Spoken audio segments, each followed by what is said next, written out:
Bueno, ya estamos en vivo. Esto es La Derecha Ataca, pensamiento crítico en tiempos neolíticos. Y bueno, estamos hoy retomando estos programas que hacíamos con nuestro invitado. Ya hicimos varios programas y después los tuvimos un poco postergados, ¿no? Por distintos motivos. Así que estamos hoy, este es un programa que nos venían pidiendo bastante, sobre Matrix, ¿no? Esta película icónica de los años, creo que es del año 99 la primera, o del año 2000, por ahí anda. Y lo que vamos a ver son, digamos, yo creo que casi todo el mundo ha visto esta película, pero rasgar un poco en el trasfondo filosófico, ¿no? Porque tiene un claro trasfondo filosófico, hay muchos elementos filosóficos, por ejemplo, para el que tenga algunas nociones, ¿no? Generales sobre filosofía, a ver que hay una especie, digamos, se encuentran nociones tal vez del existencialismo sartreano, ¿no? En quien, digamos, la existencia supone de por sí, digamos, una elección constante ante los eventos que se nos presentan. Hay también alguna alusión al mito platónico, ¿no? Al mito de la caverna, planteando, por ejemplo, la existencia de dos mundos, ¿no? Hay un mundo que es más sensorial y hay otro mundo que es, digamos, tenido como el verdadero, un mundo más racional.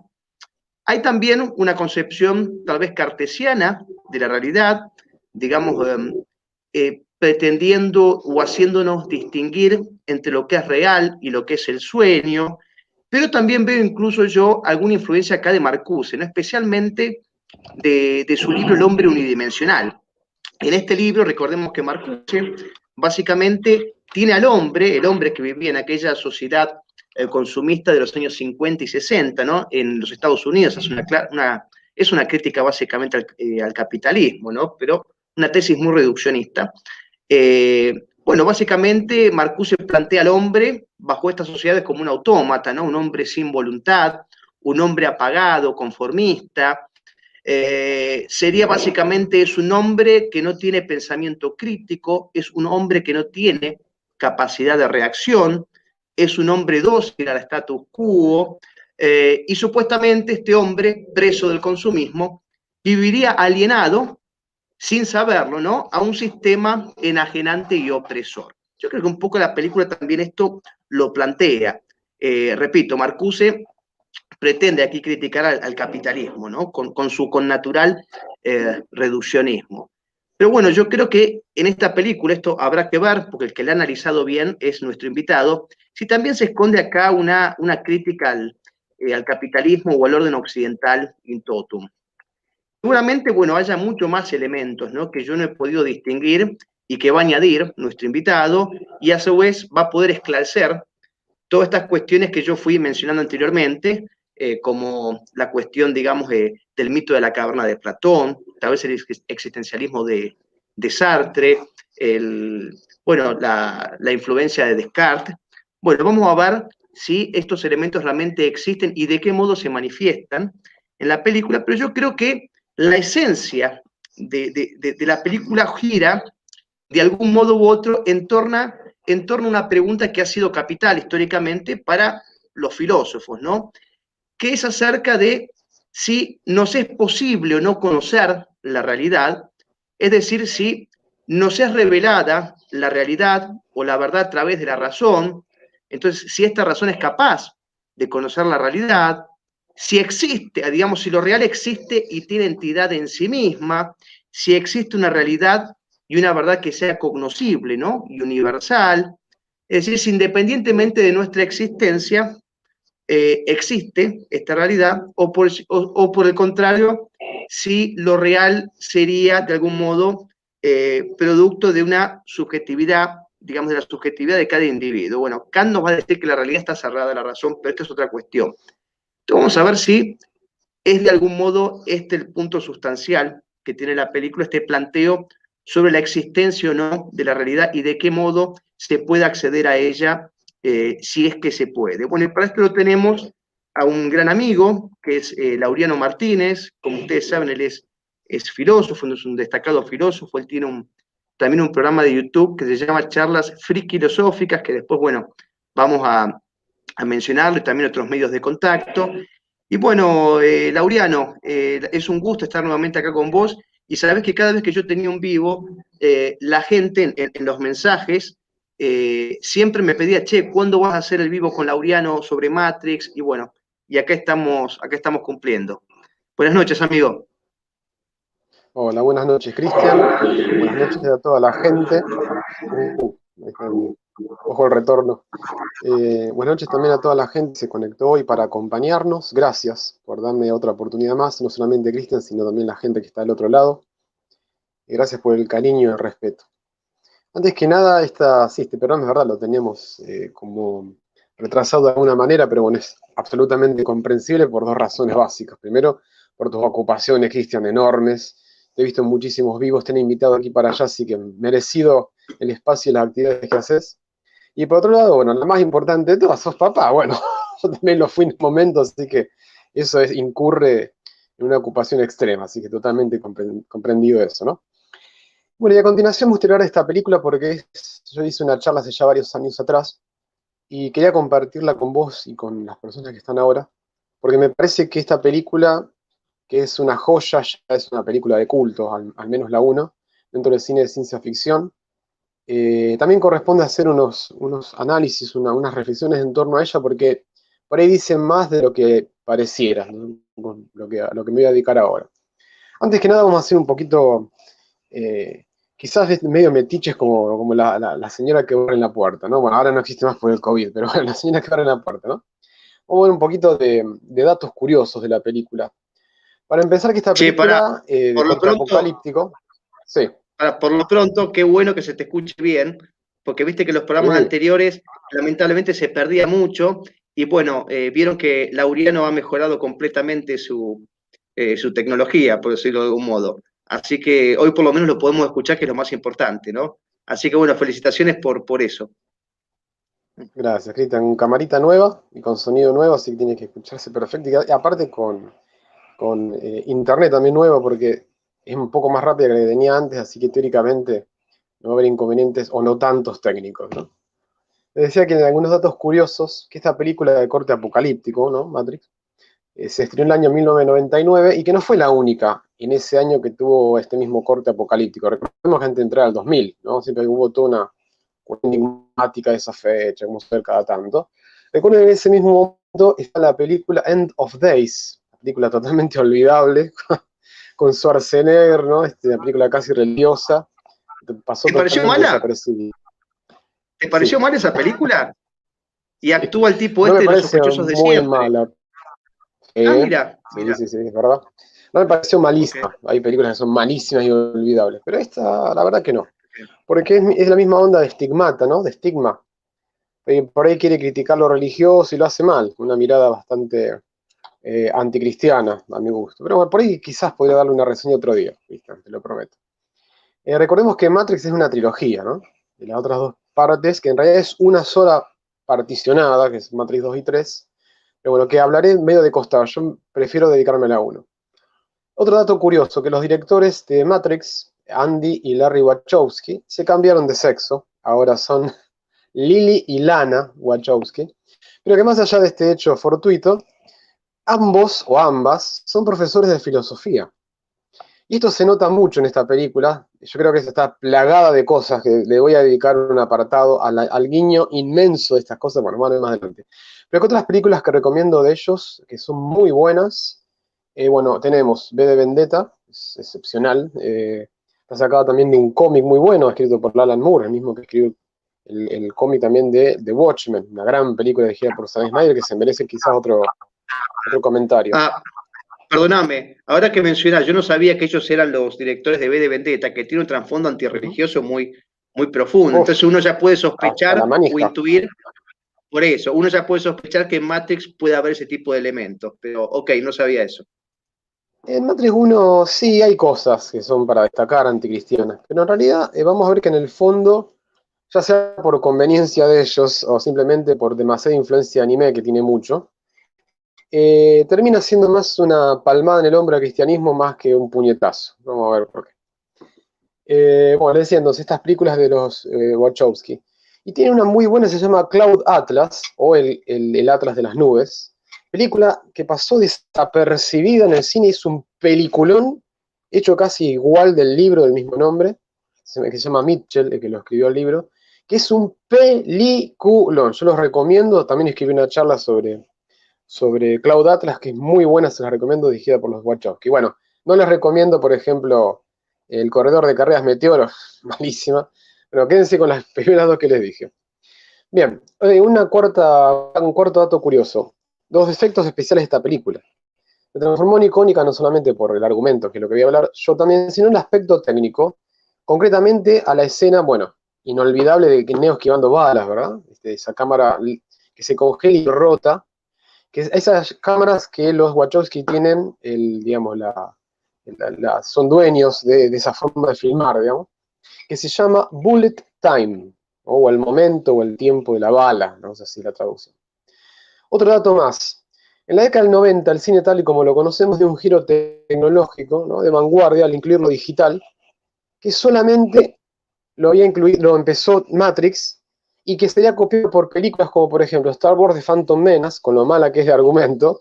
Sin embargo, las escenas de combate están muy bien logradas, sobre todo la cuestión de los dos Jedis enfrentándose contra Darth Maul, creo que es lo mejor de la película.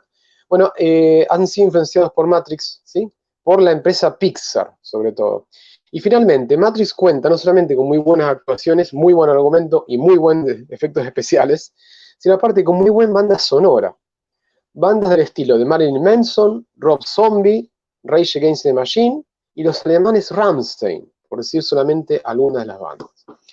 Bueno, vamos a meter entonces lo que es la charla. Primero, y esto es algo que la película saca a relucir al instante, habla específicamente de filosofía, pero no dice, ahí bien, saludo de mi tía, gracias Silvia, y habla específicamente de lo que es la definición de filosofía. Recuerden por ahí para que me vayan siguiendo en el relato, vieron cuando Neo es invitado a una fiesta así como electrónica, él va a un boliche bailable y se encuentra a Trinity por primera vez, ¿no? Y Trinity se le acerca sin saber que era el contacto, Neo, y le susurra al oído y le dice: tú quieres saber qué es la Matrix. Lo que nos mueve es la pregunta. Le hice una cita textual de lo que dijo Trinity. Lo que nos mueve es la pregunta. Esa expresión es filosofía, porque para el filósofo lo que lo mueve a indagar, a reflexionar, incluso a discutir o a refutar, en definitiva, a explorar la realidad y dar cuenta de ello, es la pregunta. La filosofía se mueve con preguntas, pero no cualquier pregunta. Yo no voy a preguntar de qué gusto tiene la sal, como dirías Balá. Yo te voy a preguntar cosas más grosas, como por ejemplo, ¿qué es el bien y el mal? ¿Qué es la justicia y la injusticia? ¿Por qué existe en el mundo? ¿Existe o no Dios? ¿Qué es la verdad? Etcétera. Y esta pregunta de qué es la verdad, que lo mío. Porque, como él sabe que está inmerso en algo, en un mundo al que desee, porque él, recordemos, trabaja a la mañana siendo más Anderson, pero a la noche trabaja como Neo, porque él es un hacker. Entonces desconfía de la realidad circundante, hackea las cosas y se las entrega a otros, como en espera de averiguar qué es la Matrix, en espera de averiguar qué es la verdad. Bueno, en ese contexto donde lo intercepta Trinity y le hace esa reseña, esa pregunta, ¿no? Y lo indaga, lo empuja un poco finalmente a filosofar. El filósofo hace eso, se pregunta por la realidad. Bueno, ante esta gran pregunta de qué es la Matrix, el primer encuentro que tiene Neo es con Morfeo. Perdón, porque me encanta el café. Entonces, en este primer encuentro que tienen con Morfeo, la verdad que le muere la cabeza con las cosas que le dice, y le dice que, y le da una definición prácticamente exacta e inequívoca, cuando le dice que la Matrix es, cita, un mundo soñado, generado por computadora y construido para mantenernos bajo un control y transformarnos así en algo que es, y lo señala con la mano, una pila. Todo esto es para explotar la cabeza, porque este es el meollo de la película. La Matrix en realidad es toda una simulación, una inmensa simulación, una gran mentira, una forma de engañar a la gente y tenerla, digamos, distraída, mientras los dueños de esa Matrix, que en este caso son robots, pues nos vamos enterando que hubo una masacre de lucha de la humanidad contra los robots. Esto lo vemos en la película, lo vemos en una serie de dibujos animados o cortometrajes que sacaron los Wachowski años después, que se llama los Animatrix. Los recomiendo que lo vean, son excelentes, son 7 Animatrix muy, muy buenos. Y de todos los 7, que todos son buenos, hay 2 que recomiendo muchísimo, que se llaman El Nuevo Renacimiento 1 y 2. O sea, El Nuevo Renacimiento 1 y El Nuevo Renacimiento 2. The New Renaissance. Y está bueno que le llamen renacimiento. Acá estábamos hablando ya de una cuestión ideológica. No simplemente la tecnología, sino que sabemos que en el renacimiento de verdad que ocurrió en nuestro mundo, hubo un abandono de la filosofía o de la tradición, digamos, medieval, por algo nuevo, por la filosofía moderna, que eso sí voy a hablar a continuación. Entonces la idea de esta guerra con las máquinas es un abandono de las nuevas formas de entender el mundo, ¿no? De cómo funciona, y pasar a que funcione de una manera distinta, mejor. Pero este mejor, bueno, se destruyó cuando los robots ganaron esa guerra y bueno, construyeron esta inmensa matriz que la que Neo apenas está descubriendo con los vestigios que le dice Morfeo, ¿verdad? Bien, ¿cuáles son las palabras claves para entender este diálogo que tuvo Morfeo con Neo? Bueno, palabras como control, diseño, convertir a sujetos en pila, sistema enemigo, dependientes del sistema, mujer de rojo, ¿se acuerdan de esa parte fantástica? Que no está conectado y están hablando como caminando por la calle. Interesante el dato que todas las personas están vestidas del mismo color y prácticamente con los mismos trajes.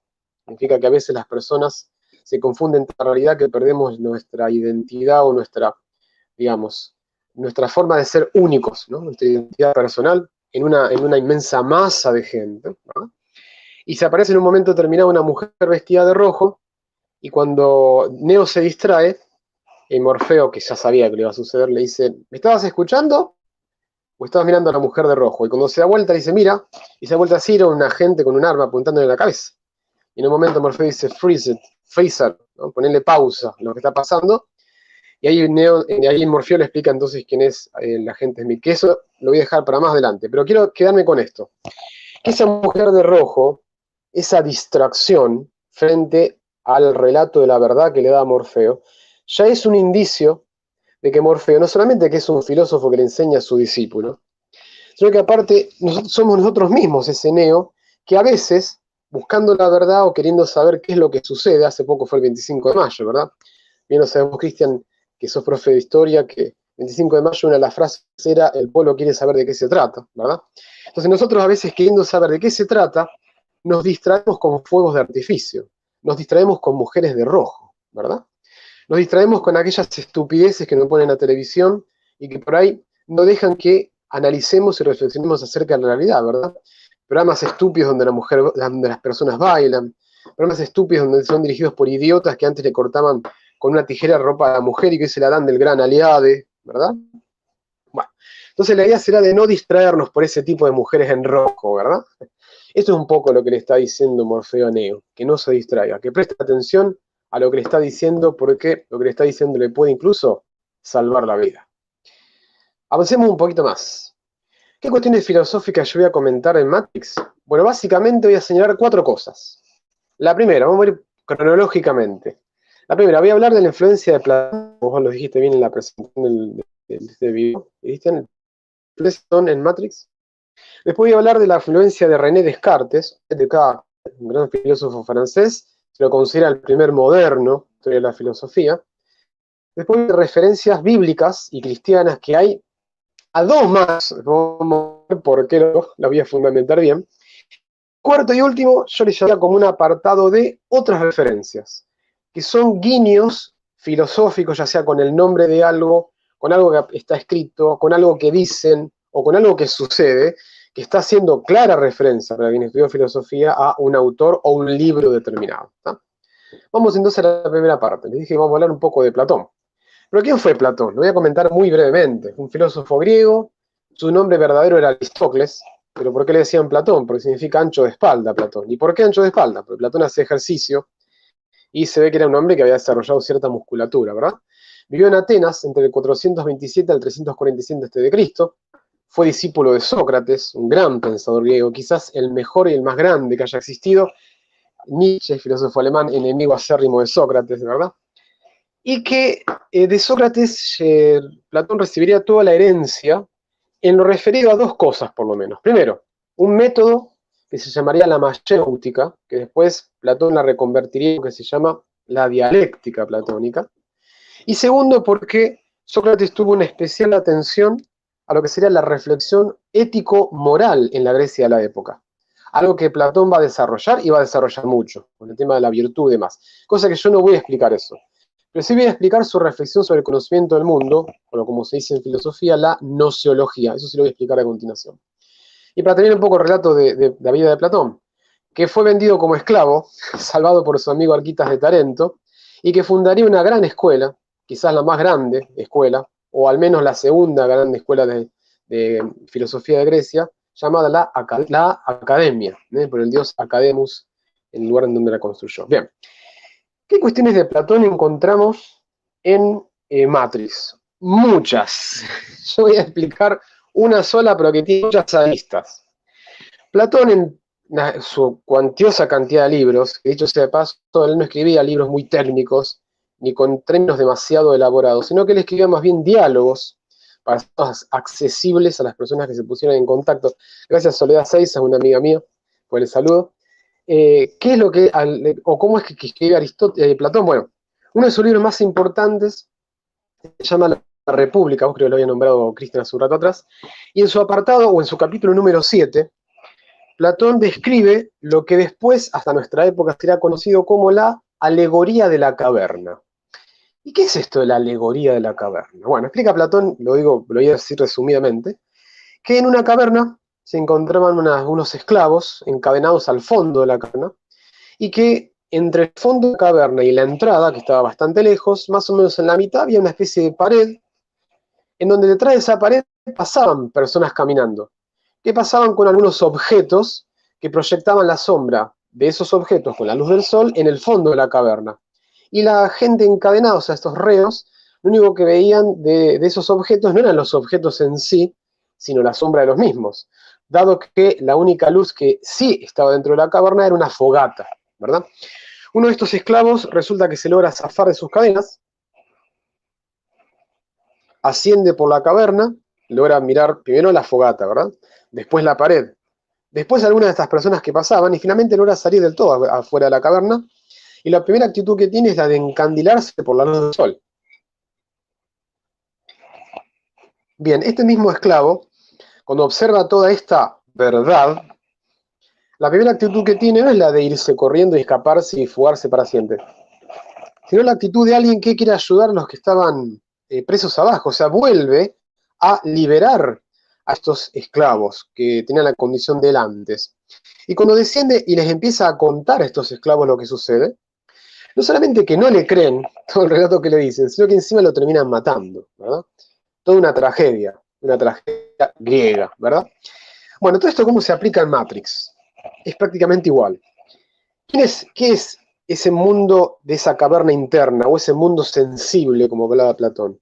La Matrix, porque adentro está la mentira, la oscuridad, la ignorancia.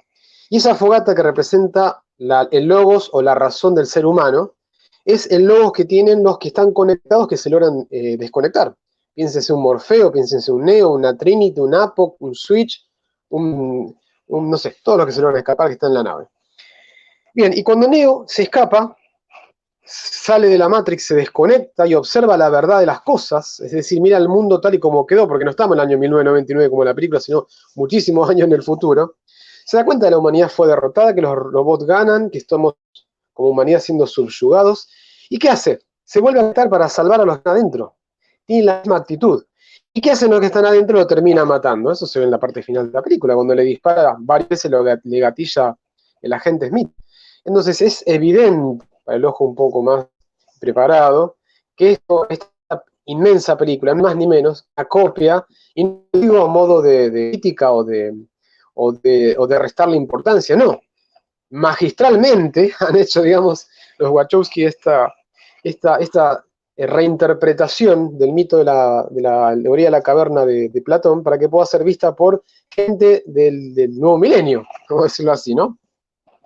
Y fíjense una cosa más, esta cuestión de que cuando Platón escribe en el capítulo número 7 de la República, esta explicación de la alegoría de la caverna, muchos estudiosos de su obra coinciden en señalar que ese esclavo que se escapa y que retorna adentro para salvar a los otros y que termina muriendo, no es ni más ni menos que el propio Sócrates. Porque Sócrates, recordemos, y por eso no lo sabían también, él tuvo un juicio totalmente absurdo que se comió por haber sido acusado de impiedad, por haber, digamos, en cierta forma corrompido a los jóvenes, cuando en realidad lo que hacía era ponerlos a pensar. Bueno, tuvo un juicio idiota en el cual termina muriendo tomándose la cicuta, que es un veneno muy poderoso, ¿no? Entonces, bueno, por esa razón es que los comentaristas de Platón insisten en que este fugado de la caverna, digamos, no sería ni más ni menos que su propio maestro Sócrates. Bien, esto es más o menos la idea de Platón, ¿verdad? ¿Qué pasa entonces con el filósofo Descartes? El segundo que vamos a ver. Bueno, algo un poquito, como hice antes, un poquito de la vida de René Descartes.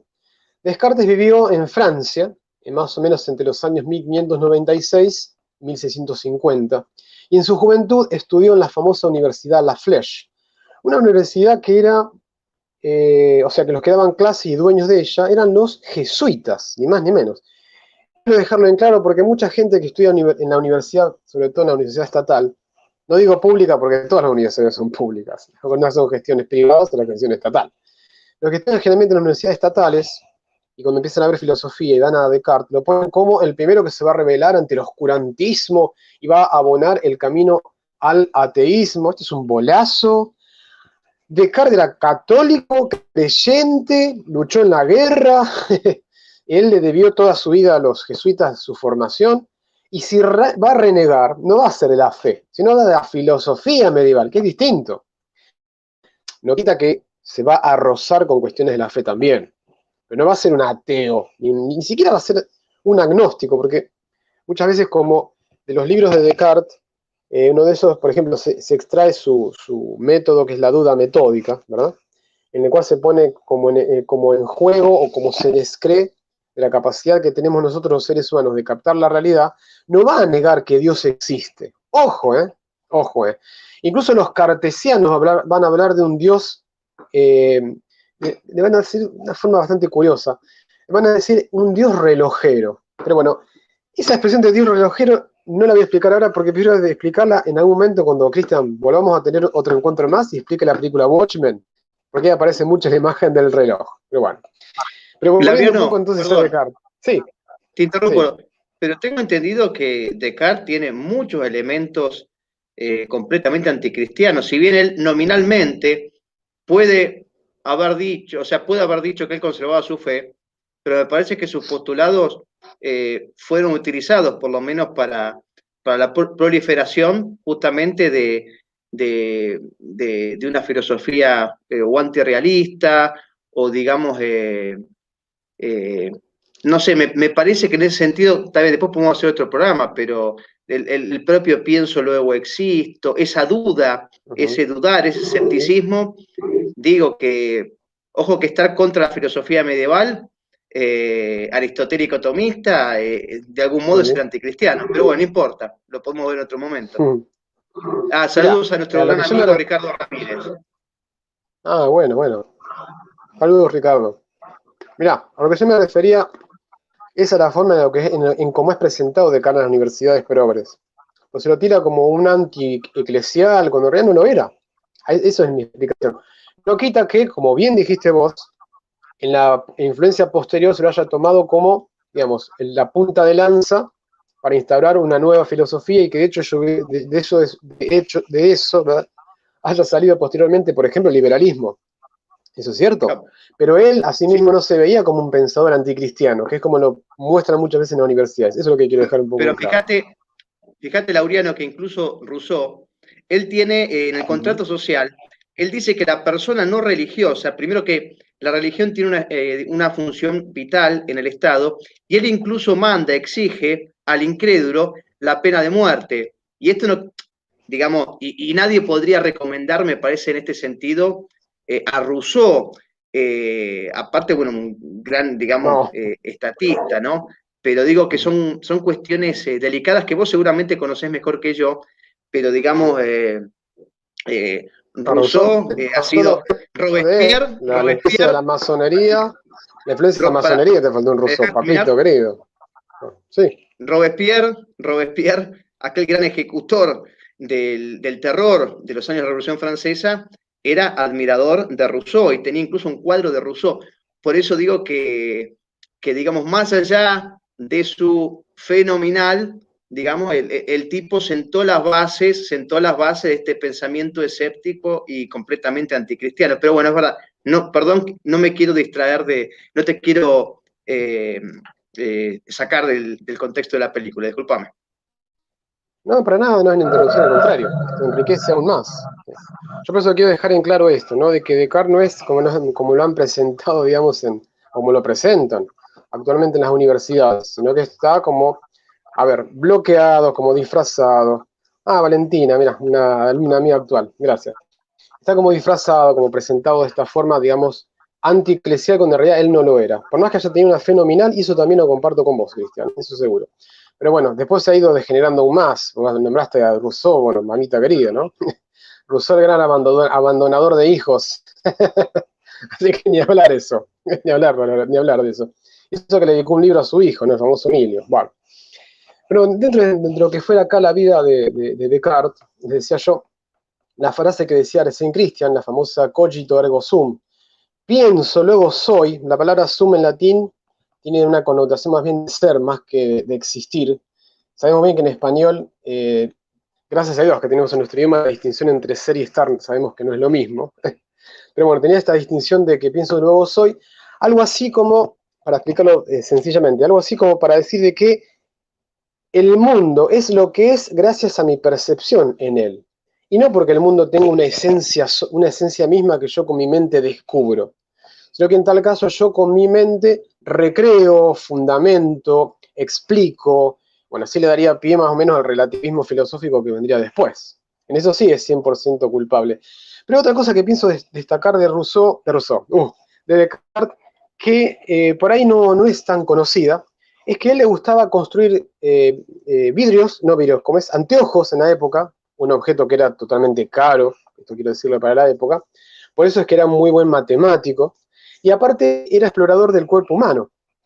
Incluso no han faltado analistas del propio Descartes que hayan dicho que muy probablemente con sus discípulos hayan robado cuerpos del cementerio y lo hayan abierto, al mejor estilo Mary Shelley Frankenstein, ¿verdad? ¿Por qué hacía esto Descartes? Porque en realidad uno de sus objetivos era, y acá es el segundo tópico que voy a tocar de él cuando hable de la influencia Matrix, encontrar el lugar físico en donde se alojaba el alma, ni más ni menos. Y Descartes postula un lugar en donde esa alma podría llegar a estar, que es lo que él denominaba la glándula pineal. De hecho, la glándula pineal existe, mide más o menos unos 5 milímetros, pesa alrededor de unos 150 gramos, es decir, que 3 pineales pesarían más o menos una aspirina, para que ustedes tengan una idea. Y este órgano es el encargado de liberar una sustancia llamada melatonina, que es la hormona que regula los estados de sueño y vigilia. Esto recuérdenlo bien cuando después explique a continuación. Este mismo órgano, decía Descartes, es donde está alojada el alma. Y fíjense que curiosamente también lo relacionaba porque es una glándula que de una manera bastante sencilla o muy fácilmente sufre mucho los estados anímicos violentos, ¿no? Bueno, fíjense que esta misma cuestión por un lado, ¿no? Lo que tenga que ver con esta negación que hace Descartes a conocer la verdad de las cosas, sino que yo conozco lo que lo que está más al alcance de mí, utilizando mi razón y no los sentidos. Por eso Descartes hablaba de desconfiar de los sentidos. ¿Cómo lo encontramos en Matrix? Bueno, resulta que todo lo que está dentro de Matrix también hay que desconfiar, porque nada de lo que capte con mis sentidos es cierto. Y esta frase, esta discusión sobre que los sentidos nos mienten, ¿dónde está en Matrix? Está. Hay una parte en la que uno de los tripulantes de la nave Nabucodonosor, o sea, la nave donde está Neo y Morfeo, que Morfeo es el capitán, que es el traidor de los tripulantes de esta nave. Este mismo traidor, ¿qué hace? Se reconecta cuando nadie los está mirando en la nave y se pone a conversar con el agente Smith. Y le dice que sí, que iba a entregarlo a Morfeo para que le dieran una suerte de password para entrar a una ciudad que se llama Sion, después voy a hablar de ella, pero que esta misma ciudad tienen que capturarlo a Morfeo porque él no tiene la clave. Y a continuación les dice, yo voy a traicionarlo, pero si ustedes me vuelven a reconectar, y me reconectan y quiero ser alguien, dice, por ejemplo, famoso, tener mucho dinero, muchas mujeres, ¿no? Y dice que yo estoy consciente, o sea, que cuando me reconecten, me hagan olvidar esto que estamos hablando. Y a continuación dice lo siguiente, porque estoy consciente que esta comida que estoy comiendo ahora es falsa, que este vino que toma ahora es falso. O sea que este traidor es consciente de que lo que está, digamos, pasando por sus sentidos en Matrix es falso, es mentira. O sea, está siendo cartesiano, eso es a lo que quiero llegar, en este mismo diálogo. Y también, ¿cómo aparece Descartes en Matrix? Bueno, tratemos de acordarnos en la película, porque esto pasa varias veces y esto está en las 3 películas, que los tripulantes de la Nabucodonosor o de cualquier nave donde hay humanos, cuando se tienen que conectar a la Matrix, ¿cómo lo hacen? Con un enchufe que es bastante grande y se lo enchufan en la nuca, ¿verdad? Es decir, que cartesianamente hablando, es como si enchufan el alma adentro de la Matrix, ¿no? Un poco lo curioso. Y esta cuestión de que se enchufe en la nuca cosas y que mi alma interactúe no es algo nuevo y no es algo tampoco de Matrix. Hay un dibujo animado, es un anime muy bueno, yo lo recomiendo que lo vean, de hecho tiene varias películas, que se llama Evangelion, un muy buen anime, en el cual los tripulantes de los Evas, que son una especie de robots gigantes, de mechas, como se dice en japonés, de hecho son ángeles, pero bueno, no quiero meterme demasiado ahí, capaz que en otro programa, Cristian, podemos hablar de anime, pero bueno, la cuestión es que para conectarse estos tripulantes, estos mechas, ¿qué hacen? Se conectan también del cuello, porque se meten en el cuello del robot y desde ahí lo manejan. Algo así como que el tripulante es el alma del robot, por decirlo de alguna manera. Entonces en la Matrix sucede algo muy parecido. ¿Y se acuerdan que dije algo recién con respecto a la glándula pineal, que también es la responsable de la vigilia o el sueño? Bueno, hola, mi sonora calumna mía, hola, ¿cómo estás? ¿Vieron que les decía recién lo de la glándula pineal, que es la responsable de la vigilia o el sueño? Bueno, resulta que dentro de la nave Nabucodonosor, cuando se conectan a la Matrix, duermen. Y Giro, Marcelo, mi gran amigo, bien por Evangelio, por supuesto que sí. Cuando se conectan todos los volantes en la nave Nabucodonosor, todos duermen. Es decir, el contacto con la glándula pineal es mucho más estrecho, es mucho más evidente de lo que nos quieren hacer mostrar. ¿Se entiende? Les quiero leer un último pedacito de esta cuestión del dualismo que presenta Descartes entre la mente, es decir, lo que está dentro de la glándula pineal y el cuerpo, o sea, el órgano, ¿verdad? Hay un diálogo muy interesante que tienen Morfeo y Neo, cuando apenas se conectan a la Matrix, y Neo observa un sillón, lo toca, y le dice a Morfeo lo siguiente: ¿esto es real? Y Morfeo le dice: ¿y qué es lo real? ¿Cómo defines lo real? Y a continuación le explica lo siguiente: es todo aquello que podemos oler, que podemos degustar o ver.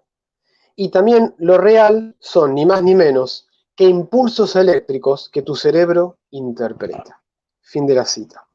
O sea, ¿qué le está diciendo Morfeo? Que es recontra cartesiano. O sea, lo que estamos captando la verdad, o de la Matrix, en realidad, que es la verdad falsa, ¿verdad? Esta verdad que hay que dilucidar, esta realidad que hay que dilucidar, es que en realidad lo que estamos captando por los sentidos es falso. La verdad está afuera, no adentro, mientras estamos conectados. Eso es lo que le quiere decir Morfeo. Por eso digo y refuerzo más la idea de que Morfeo se presenta en la película como un filósofo y que Neo también, pero más como un mesías. Vamos un poco para el final. O lo que viene a continuación, que son las cuestiones bíblicas en la película. ¿Sí? Ya vimos las cuestiones platónicas, vimos las cuestiones cartesianas, vamos a ver las cuestiones bíblicas. Acá hay un montón, solamente algunas, Cristian. Para empezar, primero que les dije que Neo tiene como una especie de doble personalidad, porque él es Thomas Anderson a la mañana, pero es Neo a la noche, ¿sí? Porque es un ser humano común y corriente, alienado de la sociedad, pero a la noche es un hacker y es alguien que es muy despierto y sabe muy bien lo que está haciendo y está buscando la verdad. O sea que Neo se disfraza de Thomas Anderson. ¿Estamos hasta ahí? Bien. El nombre Thomas Anderson en inglés tiene un juego de palabras muy interesante, porque Tomás, para empezar, que es el nombre de un apóstol de Jesús. Vamos a empezar por ahí.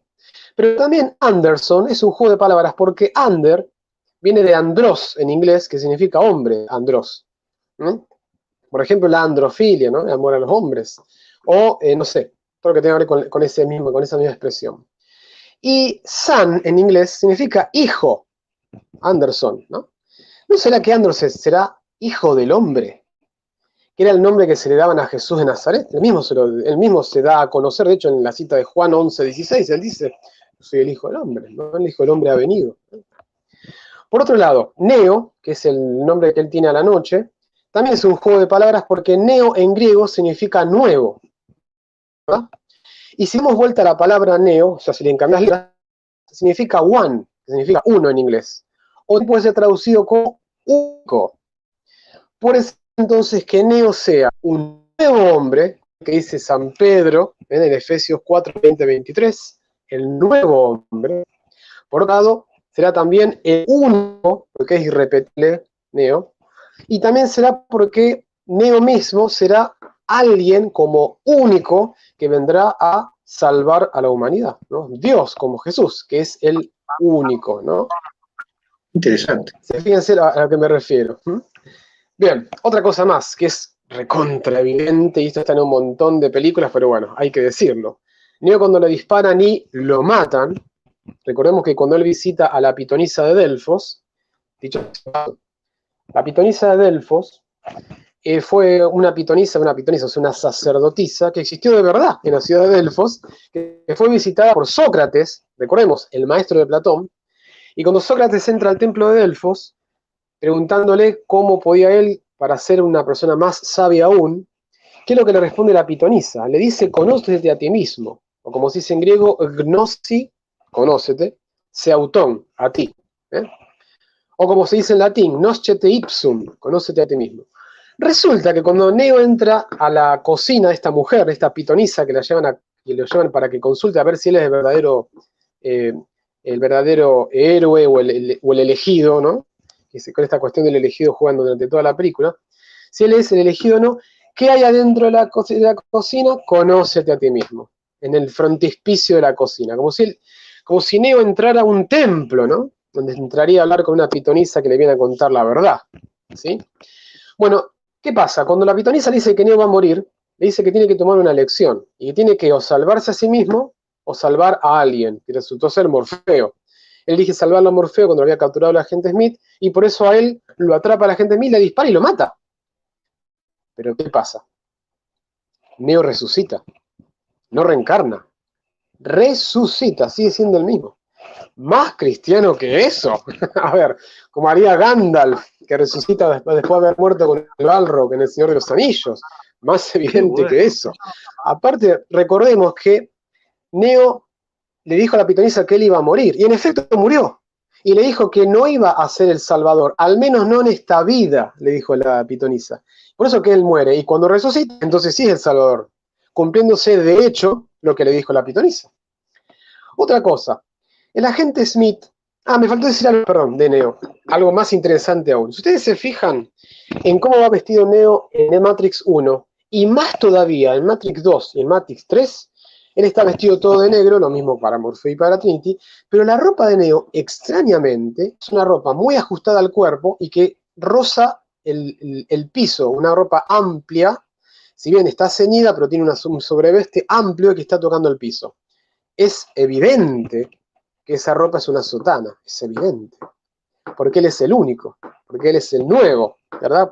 Porque él es en definitiva casi un sacerdote, la función que está cumpliendo, ¿verdad? La de salvar a la humanidad. Jesús, que es el sacerdote eterno según el rito de Melquisedec, nos dice la Biblia. Bien, ahora sí, pasando un poco al agente Smith. El agente Smith es interesante porque se presenta como, un adversario de Neo, de hecho su contrario.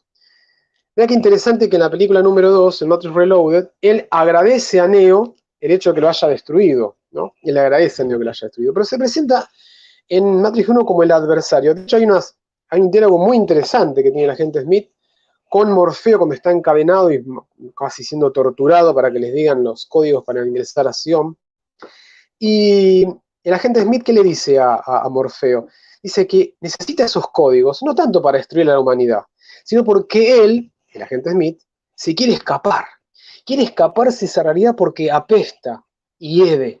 Y él dice que inclusive la humanidad es como una enfermedad, como un cáncer que él viene a erradicar. ¿Qué ser trascendente? ¿Qué ser inmaterial viene también a erradicar a la humanidad? El demonio, es evidente, eso lo dice en el texto de Apocalipsis. El agente Smith se presenta así, al menos en Matrix 1, como el adversario, sabemos que adversario es el Satán en hebreo, se presenta como el adversario de Neo, es exactamente su contrario, o como el demonio, ni más ni menos, o como la figura del Leviatán, ¿no? Como el libro de Thomas Hobbes, que encontramos en Isaías 12:1. ¿Qué otros compañeros encontramos en esta película que no solamente Neo tiene referencias cristianas? Bueno, su compañera, su enamorada, su amada, que moriría en el episodio 3, que es Trinity. No hay que ser tan avispado para darse cuenta que Trinity significa Trinidad en español, ¿verdad? Y no solamente me quedo con ese nombre, mirá, hay dos compañeros más que están también en la nave. Uno es Apoc y la otra se llama Switch, que siempre van juntos. Switch es una mujer que es la única que esté de blanco, interesante, todos con colores oscuros, y que siempre van con ella, de hecho hasta mueren juntos. Bueno, Apoc es un nombre cortito, de Apocalipsis. Ahí tenemos también un nombre bastante bíblico. Y switch en inglés significa interruptor, ¿no? Algo que prende y apaga, algo como que empieza y termina, vamos a decirlo así. Que estos personajes estén juntos está haciendo referencia evidentemente a que comenzará y se terminará el apocalipsis. De hecho, arrancó con la muerte de ellos dos, porque es cuando los personajes buenos empiezan a perder, digamos, esta batalla, hasta el acto en el momento en que Neo muere, y los centinelas, que son los robots, estos estaban entrando a la nave Nabucodonosor, y bueno, y por el amor, ¿verdad? Este casi Deus Ex Machina que hace Trinity al besarlo a Neo, vuelve a la vida, bueno, y sabemos que se recupera todo. Pero bueno, solo el amor vencerá al odio, quizás es otra referencia bíblica también. Bien, y hablando también de la nave Nabucodonosor, que la nombré varias veces. Nabucodonosor fue un rey babilonio que vivió aproximadamente entre los años 630 al 562 a.C. Bajo su reinado mandó construir los famosos jardines colgantes de Babilonia, que bueno, constituyen una de las 7 maravillas del mundo, y deportaría al pueblo judío y 3 veces asediaría Jerusalén. Es interesante que en el texto de Daniel 3, del 98 al 100 y 4, del 1 al 34, se relata cuando este mismo profeta le reinterpreta los sueños a Nabucodonosor, al rey Nabucodonosor, ¿verdad? Es interesante el punto de contacto, la relación entre Nabucodonosor y los sueños, porque en la nave Nabucodonosor es donde sueñan y se duermen sus integrantes. ¿Se acuerdan que les dije que se enchufaban por la nuca? Es decir, enchufaban la glándula pineal y se quedaban dormidos para conectarse a la Matrix. No es evidente que sí, también es una cuestión bíblica, de la misma manera que Nabucodonosor se quedaría dormido y también, bueno, serían interpretados sus sueños por un profeta. Bueno, ese profeta sería, en primera instancia, ¿cómo es? Morfeo, que aparte es el dios del sueño de los griegos, Morfeo, obviamente, y después también sería el propio Neo. Y finalmente, algo que también dije varias veces, el nombre de la ciudad, Sion. Bueno, Sion sabemos que es un nombre bíblico, aparece por lo menos en el Salmo 87:2, que dice, ama mi Dios su habitación entre los montes santos, las puertas de Sion más que todas las moradas de Jacob.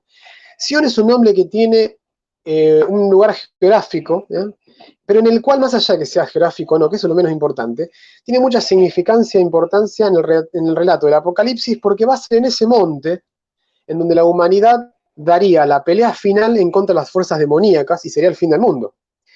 No es ninguna coincidencia que en la ciudad de Sion, en el episodio número 3 de Matrix, con Matrix Reloaded, o Matrix recargado, sería, Matrix Revelation, perdón, final, sería donde se libraría la batalla final de las máquinas contra la humanidad. O sea, como de los demonios contra la humanidad. Hay una parte muy buena en donde los humanos se suben a unos robots, ¿verdad? Pilar, otra alumna mía, gracias Pilar por tu mensaje. Cuando los humanos se suben a estos robots. No te sí, puedes dale. quejar, ¿eh? No te puedes quejar, No. digo, están haciendo acto de presencia porque evidentemente tiene Sí. una gran admiración y merecida por el profesor, pero bueno, seguí que está interesantísimo, che. Gracias, Cristina. Yo te dije por mensaje que se iba a conectar mucha gente, ¿viste? Bien, y no, enseña un poco esto, ¿no? Que en la ciudad de Sion es donde se va a desarrollar el fin de los tiempos, o la parrusía, como decimos en el cristianismo, pero también se va a dar al final de la película Matrix, o concretamente de la saga 3, en donde, bueno, los robots y los humanos, ¿no? Estos mechas, ¿verdad? Se empiezan a disparar y destruyendo los centinelas, hay una batalla enorme, en la cual aparecen un montón de otros guiños filosóficos, que es lo que voy a pasar a decir a continuación. Bueno, Lo cristiano, hay más cosas, pero bueno, un poco quise nombrar la parte final. La batalla final de Sion, en el Apocalipsis, creo que la cita es 14, sí, Apocalipsis 14 del 1 al 20, si no me equivoco, por ahí si la quieren buscar y me ayudan mejor. Bien, cuarta y última parte. ¿Qué otros guiños cuantiosos filosóficos aparecen en esta película? Bueno, para empezar, ustedes se dan cuenta, si no se acuerdan, bueno, acuérdense, yo soy un enfermito para encontrar estos detalles de las películas, y apenas arranca la película, Neo tiene un libro falso, que lo abre dentro, tiene dinero y tiene un software, que unas personas lo vienen a buscar para que él les hiciera un software de hackeo, y bueno, abre ese libro y guarda el dinero que le pagan ahí, o de hecho saca el software ahí, después guarda el dinero, una cosa así. Bueno, ¿qué nombre tiene ese libro? Dice simulacro y simulación. Eso no dice nada a la persona de a pie. Digamos, a los filia, simulación es más ni menos que el un filósofo llamado Jean Baudrillard. Y no es la pastilla roja, decimos, la pastilla roja, Ignacio, ya está, dame un ratito de tiempo. Entonces, el nombre es lo que tienen en sus manos, ni más ni menos que el nombre de un libro real.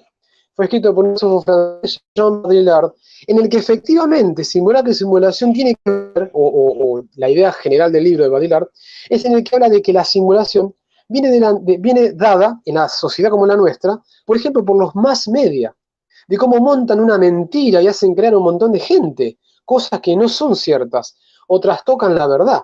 Por supuesto, en nuestro país y con el tema de muchas enfermedades que ya están hoy en día en boga, no se da. Bueno, Simulacro y Simulación de Jean Baudrillard, un gran libro que recomiendo. Segundo guiño filosófico. Volvemos a esa misma escena de estas personas que llegan a la casa de Neo y le dicen que, bueno, que le pagan este dinero por ese software que está en este libro y bla, bla, bla, bla, bla. ¿Qué hace Neo?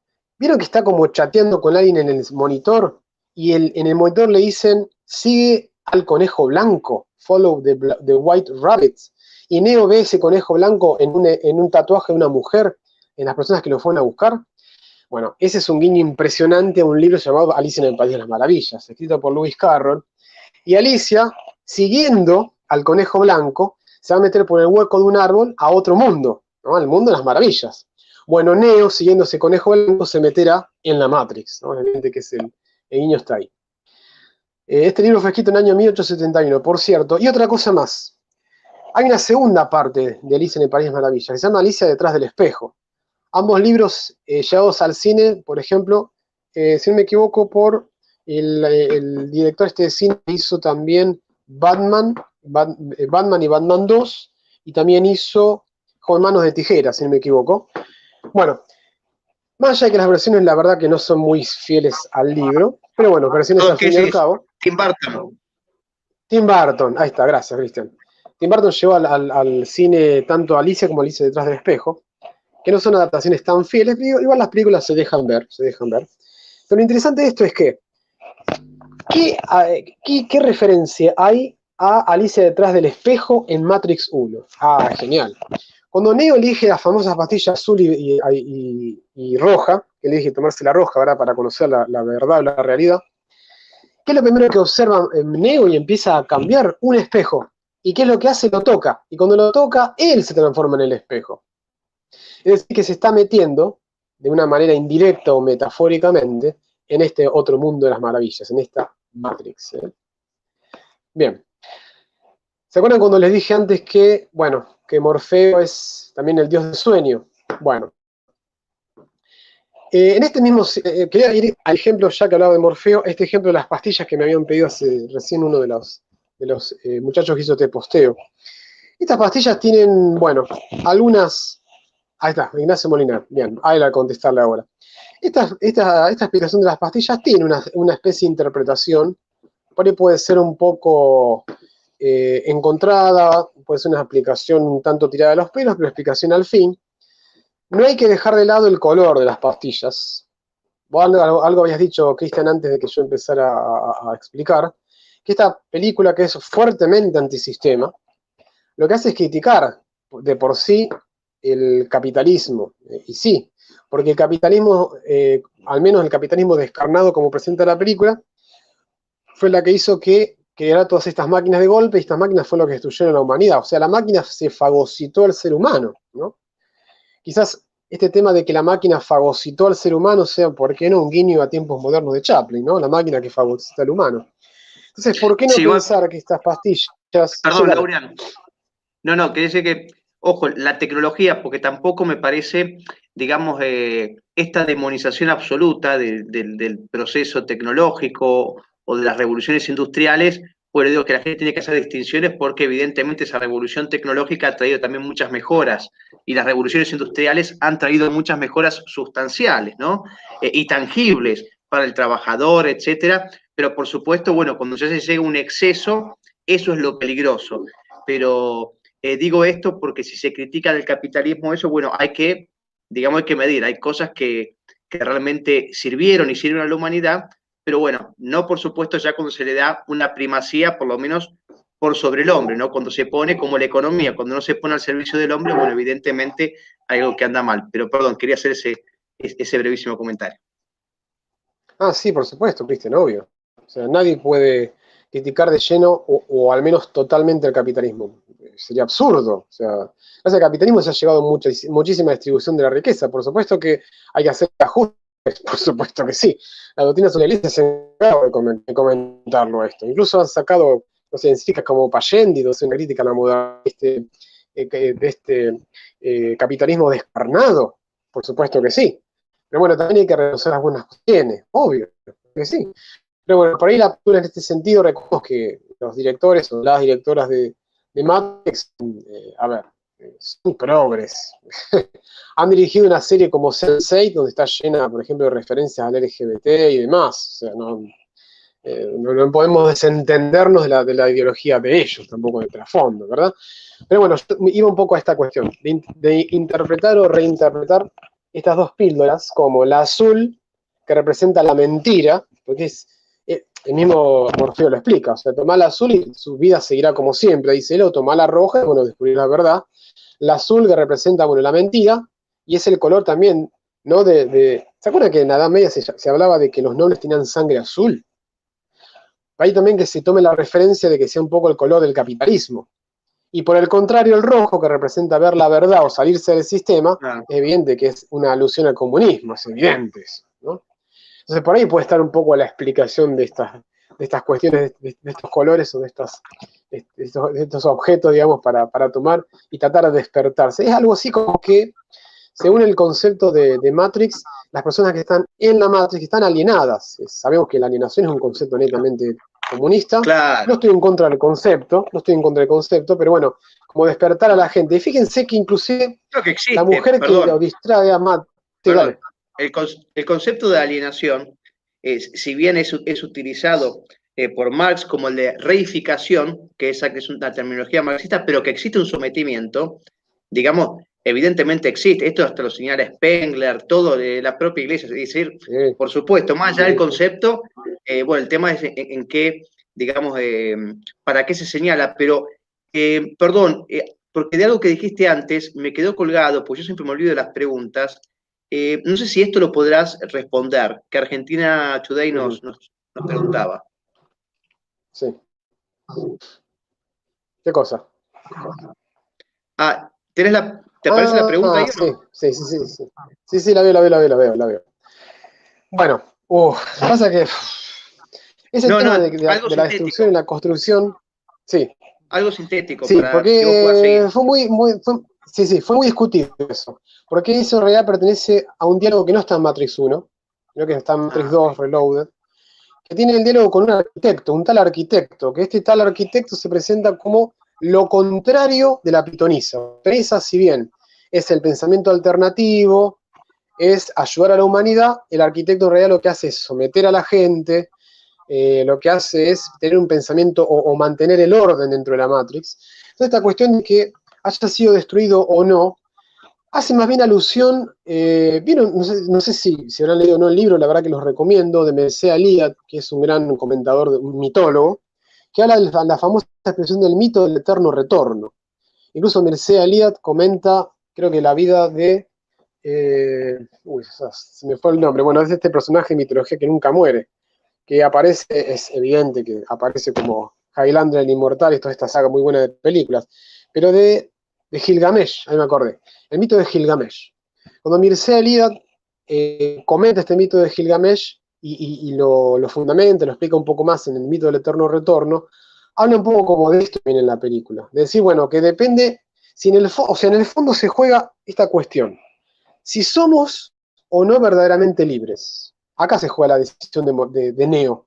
Si quiere salvar a Sion o si quiere salvar a Trinity.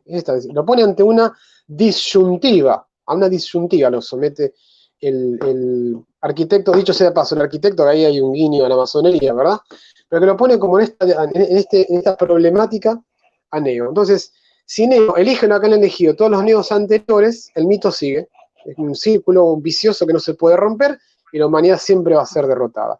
En cambio, si él elige lo otro, ¿no? Rescatar a Trinity, recordemos que Trinity le salvó la vida a él, por una cuestión de amor, ¿no?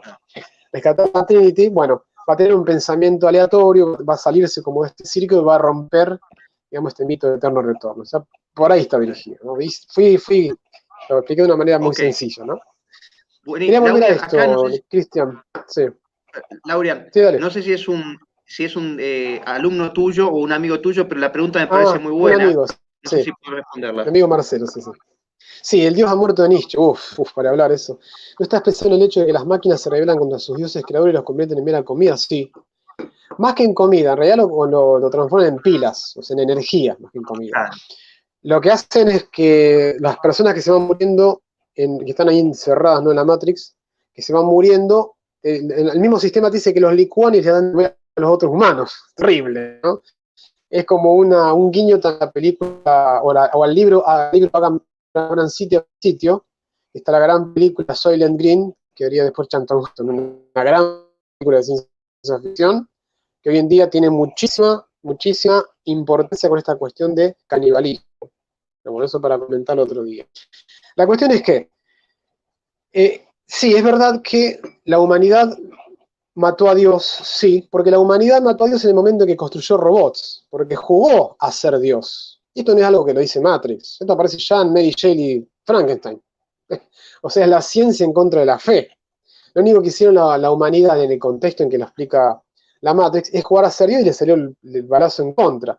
De la misma manera que Dios crea al hombre, el hombre lo traiciona, el hombre que lo robó y lo traiciona. Entonces, esta cuestión de olvidar a Dios hizo que el ser humano, al creerse Dios y creerse todopoderoso, haya creado es una forma de decir, ¿no? Porque la creación ex nihilo. El ser humano no crea, construye o fabrica, que otra cosa. Pero bueno, que esta cuestión de que haya hecho estos robots también se la hayan vuelto en contra, ¿no? Sí, dale. Perdón, Laura, ya vamos, viste, 1 hora 2. ¿Podrás ir cerrando o ser algo bastante sintético de lo que sea que te quede, señor? Sí. Eso. Ya estaba llegando al final. No, quería comentarte, vos hablabas de que esta cuestión de la alienación no comenzó con el marxismo, es verdad. De hecho, Rousseau, ya que hablábamos, ¿no? Antes, el señor Rousseau, él habla ya en el contrato social de enajenación, que es un término que después, bueno, Marx le daría una vuelta de tuerca, ¿no? ¿Verdad? Bueno, un poco No para ir sabía. terminando de estos guiños filosóficos, nos queda que, bueno, ese diálogo que tiene Neo por primera vez en esta discoteca bailable con Trinity, que fue lo que disparó la charla mía esta, que ella le hace la pregunta, ¿no? Que lo mueve a ser filósofo y demás. Bueno, en un momento determinado, ¿qué le dice Trinity? Y la voy a citar textual. Ella le dice, te están vigilando, Neo, refiriéndose a la Matrix, a los agentes de la Matrix, digamos. ¿Por qué? No porque les interesara a él, sino porque querían atrapar a Morfeo. Esta cuestión de que te están vigilando, de que en la sociedad nos están vigilando, es evidente que es un guiño al libro El Panóptico, escrito por Jeremy Bentham, ¿no? Eso también le daría lugar a otro filósofo francés, bueno, Bentham no era francés, era inglés, pero un filósofo francés que comentaría este tema del panóptico, que fue Michel Foucault, en su obra Vigilar y Castigar, de 1969, o de la obra de ciencia ficción 1984 del gran George Orwell. Bueno, vamos a la conclusión final, Cristian. No nos olvidemos que The Matrix es, en primer lugar y fundamental, una película de ciencia ficción. Pero como se vio entonces, está sumamente cargada de cuestiones filosóficas y está, de más decir, y solo aquellas personas con algún mínimo conocimiento pueden haberse percatado de esto, de ahí mi charla. Encontramos cuestiones dualistas y cristianas sobre la certeza y la falsedad, sobre mesianismos y predeterminismos, filosofías occidentales y también filosofías orientales, algo que no comenté. Cuando Neo está visitando a la pitonisa, se encuentra un niño calvo que tuerce una cuchara, es evidente que es un guiño al budismo. Ahora bien, más allá de estos temas específicos que yo les estuve explicando, espero les sirva esta charla para darnos cuenta que no solo en las producciones de programas de televisión, películas, anime, música, en definitiva, artísticas, poseen todas mensajes e intenciones de trasfondo, sino también que podemos darnos cuenta que de hecho estamos inmersos en varias Matrix. Por ejemplo, sistemas de gobierno, regímenes económicos, doctrinas religiosas nocivas, publicidades maliciosas, etcétera, que por ahí no alcanzamos a entender del todo y que nos arrastran sin permitirnos pensar y o reflexionar sobre nuestra vida, nuestros derechos, nuestros más absolutos deseos y metas, sino que por el contrario nos obligan a cumplir tareas determinadas e incuestionadas que en definitiva nos van de a poco deshumanizando. Quedará en nosotros mismos la elección de, o bien, nos nutrimos de fundamentalmente educación y valores para ser librepensadores como Neo y Morfeo, o bien, seguimos llevando nuestras vidas de una forma chata, funcionales y serviles, frente a los sistemas en los que estamos, o peor, defender estos mismos sistemas por medio del desinterés y la intolerancia hacia las personas que realmente quieren cambiarlos, como el agente Smith. Como ven, esta elección solamente es nuestra, y lo único que me queda para decirles es free your mind. Excelente. Liberen su mente para el que no. Y ser un verdadero libre pensador, porque ser un libre pensador hoy es justamente poner en duda todas estas cuestiones casi dogmáticas, ¿no? Que pretende imponerlos el establishment postmodernista, postmarxista, etcétera, ¿no? O sea, hoy ser un libre pensador es ser rupturista, completamente rupturista contra esta hegemonía cultural o contracultural. Defender la vida, defender la moral clásica, defender lo trascendente, la religión. Bueno, esto es hoy ser, digamos, verdaderos revolucionarios, ¿no? Si uno quiere ser, no sé, un Morfeo para utilizar esa analogía, bueno, hoy los revolucionarios realmente somos los cristianos, los patriotas, aquellos que amamos el legado de nuestra querida civilización occidental y todos sus valores y todo lo que ha traído, ¿no? Lo mejor, por lo menos, el legado grecorromano, etcétera. Así que contestar hoy este estado de situación es realmente ser, como se dice, un revolucionario, o me gusta más decir contrarrevolucionario, porque esto es un proceso subversivo de revolución. Sí, Laureano, primero y principal, bueno, me pareció clarísimo, te digo que aprendí un montón, cuestiones, pero que ni siquiera yo sospechaba. Estos guiños o estas alusiones directas al cristianismo realmente me sorprendieron muchísimo, me pareció excelente, creo que a todo el mundo le pareció excelente, como cada programa que hemos hecho con vos, la gente siempre me pedía en los vivos que yo tenía por otro lado, che, ¿cuándo haces con Laureano? ¿Cuándo haces con Laureano? Pero bueno, lógicamente uno tiene un sinfín de cuestiones, imprevistos, etcétera, que bueno, se hace difícil a veces mantener la constancia que uno quisiera, ¿no? Pero acuérdense que a Laureano lo encuentran como charlas frikilosóficas. Decime todas las formas de contacto, Laureano querido.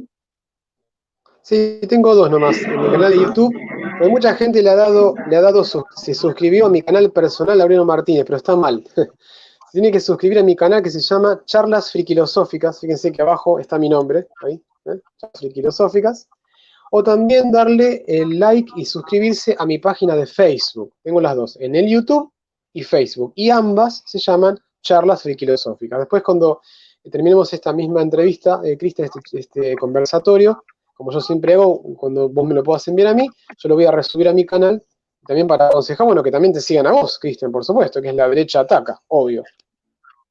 Gracias. Está bien ahí, Laureano querido, es en YouTube. Para encontrarte a vos tiene que ir a charlas frikilosóficas y no al tuyo personal. Exactamente. Y en Facebook, en Facebook también. sí te encuentran, el mismo nombre. Perdón, el mismo nombre. Sí, en Facebook el mismo nombre, exactamente. Entonces, fíjense que todo esto es importantísimo, ¿no? Siempre digo, aparte contar con personas del nivel y del prestigio y de los conocimientos que tiene Laureano, que digamos, estudió filosofía muchos años, es profesor y licenciado en filosofía, que se aboque esta cuestión, que es una parte, ¿no?, de la esfera cultural, como lo es el cine, ¿no? Como en otros programas que han visto en este canal, estamos con Ricardo Ramírez, en la cuestión de lo que es la penetración marxista en la pintura, en la escultura, etcétera. Y bueno, creo que está bueno que la gente tome conciencia que la batalla no solo es política o geopolítica o en el terreno de la biopolítica o la biología, como la cuestión de biología de género, etcétera, o filosófica, sino que también yo creo que es más peligroso, digamos, lo que hace esta contrarrevolución a través del arte, donde la gente lo utiliza como un entretenimiento, que tal vez en las cuestiones más directas, porque uno en un discurso político, digamos, es más fácil para uno inteligir, digamos, no sé, las intenciones, etcétera. Ahora bien, a través del arte, muchas veces utilizado como entretenimiento, bueno, también se nos va adoctrinando, se nos va alienando, enajenando, reificando. Es decir, que es importante conocer por lo menos la función real que tiene o debería tener el arte, que es, en este sentido, rescatar la belleza, rescatar la verdad, rescatar lo trascendente, etcétera. Y bueno, y con Laureano, él es un especialista en la cuestión de cine, lo cual nos viene muy bien a todos nosotros. Así que, Laureano, Cristian, qué querido, bueno que para mí ha sido un destacaste, placer. bueno que, Decime, no, no sé si esto último, qué bueno que destacaste el tema del arte como búsqueda de la belleza, porque muchos de mis alumnos que están escribiéndome y que se han conectado acá para verte a vos y a mí, justamente son alumnos míos de filosofía del arte, porque yo también doy estética en uno de los colegios donde trabajo. Y en una de las primeras clases les dije clarito que la estética o la filosofía del arte busca la belleza, encontrar la belleza en los entes. Ya sea, los entes son todos sensibles, la literatura, el cine, la música, etcétera, etcétera. Que uno lo haya dicho vos también. No, por supuesto, es que cuando existe un divorcio de la ética de la estética, es decir, porque la ética vendría originalmente inmersa en la estética, cuando se hace este divorcio, bueno, evidentemente nos estamos frente a arte. Como dice mi amigo Ricardo Ramírez, él es doctor en arte chileno, él dice, básicamente, sencillamente, para que todos entiendan, si vos estás frente a una obra de arte y te la tienen que explicar, eso no es arte, ¿entendés? La primera impresión es la que cuenta en ese sentido, cuando vos ves algo que es, digamos, objetivamente feo, porque vos podés conocer lo objetivamente feo y lo objetivamente bello, bueno, el arte enseguida te tiene que mostrar eso y te tiene que generar, digamos, debería generar un sentimiento de elevación del alma, ¿no? Como quien escucha música clásica, por ejemplo, ¿qué es lo que te genera? Uno haga el ejercicio, escuche música clásica y después escuche una basura como reggaetón o música electrónica, ¿qué le genera a uno? ¿No? Son ejercicios prácticos como para que uno vea que hay una diferencia entre lo verdadero y la intencionalidad de cada uno de estos géneros o manifestaciones artísticas.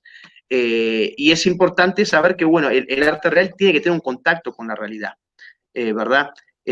No todo es arte conceptual, digamos, viste cuando te ponen estos puntitos, no, esto, y la persona se queda, la otra vez, mira, en Infobae salió un imbécil, imbécil peor el que la compró, que vendió una estatua invisible, ¿no? Sí, la guardé esa noticia, sí, sí, sí. Y el tipo la compró. Entonces, bueno, evidentemente cualquier cosa es arte, pero claro, para que la gente no entienda, tenés que leerte un libraco así, queriéndote explicar el por qué eso es arte. Bueno, eso evidentemente es ideología, es política, etcétera, pero sí, la función del arte debería ser elevar, digamos, la existencia, ¿no? Darle consuelo al ser humano, rescatar la verdad, la belleza. Así ha sido históricamente el arte, por lo menos hasta la irrupción más visible de los movimientos de vanguardia de principios del siglo pasado, ¿no? Como el dadaísmo, el surrealismo y todas esas basuras. Pero bueno, Laureano, no sé si querés despedirte, decir unas palabras finales. Sí, bueno, gracias te agradezco enormemente este espacio, Cristian, una vez más. Gracias por hemos tenido muchos canales. Es gracias a también mis alumnos que me están saludando. Gracias por esta invitación. David, un amigo mío, gracias también por estar. Dame este espacio, Cristian, porque, bueno, es interesante dar la charla, la batalla cultural, no solamente, como un poco también lo dije cuando tuve este vivo con Jonathan Ramos, que lo conocí gracias a vos, dicho sea de paso, Que Un gran la amigo. batalla cultural, si bien hace falta, sí, por supuesto que es un gran filósofo también de Argentina, no alcanza solamente de confrontar las ideas de toda la progresía, sino que también la progresía se mete, se inmiscuye, se disfraza en el arte. Es un poco eso lo que estoy Exacto. haciendo yo desde mi lugar, y bueno, esa es la batalla que yo le presento, ¿verdad? Laureano, te felicito, como te felicitamos todos, mucha gente que te admira, que siempre me escribe, como decía antes, pidiendo más programas con vos. Seguramente tengamos otros temas para hacer otros programas. Y bueno, yo te agradezco la disposición, te agradezco, por supuesto, la humildad, el compartir tus conocimientos. Y creo que, bueno, que esto es resulta de mucha utilidad, porque aparte esta es una cuestión, como digo siempre, esta es una guerra contra la identidad y es una guerra integral donde se van atacando distintas esferas, ¿no? Del ser humano o donde el ser humano, el hombre, ejerce algún tipo de actividad. Y en general la cuestión del arte ha sido completamente desatendida, completamente desatendida. Y me parece que a partir de ahí penetra muchísimo más fácil la izquierda porque es un modo más solapado. Gente que tal vez tenga buenas intenciones, gente bien dispuesta, abierta a la verdad, ante la falta de formación o ante la falta tal vez de advertencia sobre este tipo de cuestiones, bueno, termina sin quererlo adhiriendo, ¿no?, a cuestiones que son, digamos, disolventes de lo esencial, de lo verdadero, etcétera. Y bueno, de este modo, por lo menos, le decimos, ojo, ojo, ojo, y bueno, vamos remarcando ciertas cosas que me parece que son de vital importancia para librar esta batalla, que repito, hay que librarla de un modo integral, porque es multidisciplinar, se nos ataca desde varias disciplinas, multidimensional, son varios los actores que están en juego. Entonces, bueno, en este sentido, por eso intentamos hacer, por lo menos de este canal, un programa abarcando distintas temáticas para que estemos siempre atentos. Así que, querido amigo Laureano, siempre es un gusto estar con vos. La verdad que el sonido fue excelente, porque lamentablemente antes fueron tan buenos, el sonido, ojo, me ha pasado a mí también, mis primeros programas también, y bueno, por suerte, gracias a Dios, ha sido un excelente programa. Y bueno, Laureano querido, te agradezco mucho por todo y les agradezco a todos los que han estado aquí presentes. Y bueno, Dios mediante, nos veremos pronto, amigo. Nos venimos pronto, gracias, Cristian. Mañana te voy a ver con Jonathan Ramos. Siempre es Muy grande, interesante. otro alumno mío. Es como mirá, lo tomo, uno va aprendiendo, lo tomo como, sí, un lugar de privilegio en el hecho de poder tener un programa e ir aprendiendo, ¿no? Ir aprendiendo, aprendo de vos, aprendo de Jonathan y de tantos otros referentes, ¿no? Así que, bueno, hay que seguir aprendiendo y estar dispuestos también a hacerlo. Así que, bueno, querido amigo, te mando un gran abrazo en Dios y en la patria y en la hispanidad. Igualmente, Cristian, a vos y a tu hijo, ¿eh? Nos vemos. Hasta luego. Gracias, che.